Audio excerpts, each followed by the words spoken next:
It was a question of finding works that are important to me, works that I think are good works, but works that also fit within this particular context. Now, it's not just works for piano trio.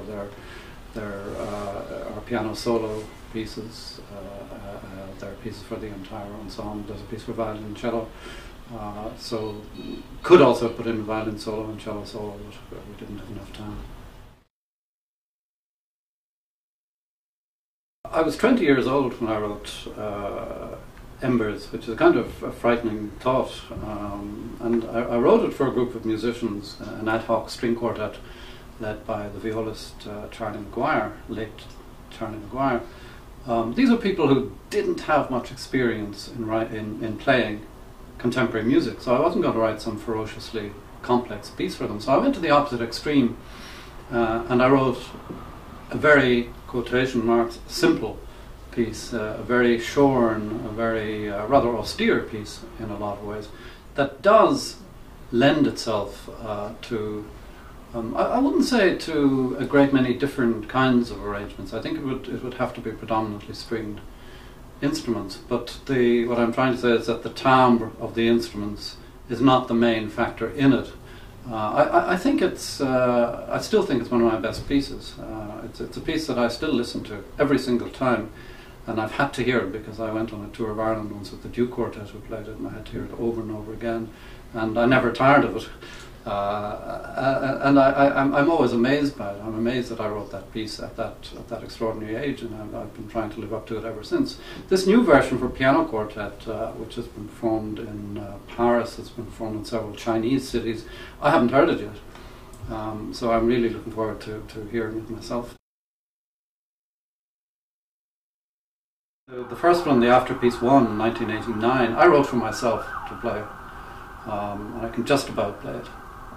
Sort of 20 years later, I've kind of mastered it a little bit.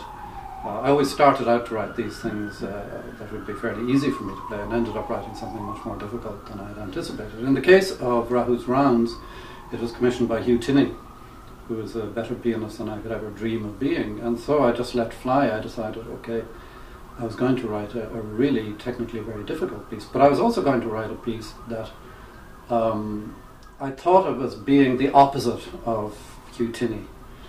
Hugh is a very philosophical pianist. He's somebody who plays very reflectively, and this is a piece that you can't reflect very much about because it's just hell for leather for most of its duration. So the two pieces had completely different points of departure, and they ended up as very different pieces.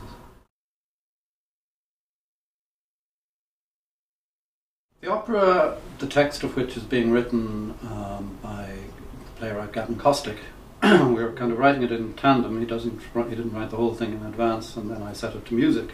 We do a scene at a time, and we discuss it, and we work out all kinds of different questions about what's happening. It's about the relationship between Mahler's widow, Alma, and the painter Oskar Kokoschka, who was considerably younger than her. They had a very passionate relationship. A couple of years after Mahler died, of course, she dumped him, as she did most other people, pretty quickly, and he then had a doll made in her image, and this is the central focus of the opera. The doll plays a very important role and sings and dances before being beheaded at the end. The doll that Oskar commissioned, it doesn't look remotely like Alma. It's quite a grotesque looking thing, and apparently he was deeply shocked when it arrived in his door and the postman delivered it, so to speak. That scene is also very central, and there's a knock on the door, and Oskar is so excited, and the door opens, the parcel is delivered, the parcel is opened, and this thing flops out. I enjoyed writing that. I've been thinking for some time and have jotted down some ideas for a new cycle of piano pieces. My first cycle, the Afterpieces, 69, 70. The first cycle is the Orphic pieces. The second cycle, the Afterpieces, were exactly 20 years later, and it's now 20 years later. So I think it's time for another cycle.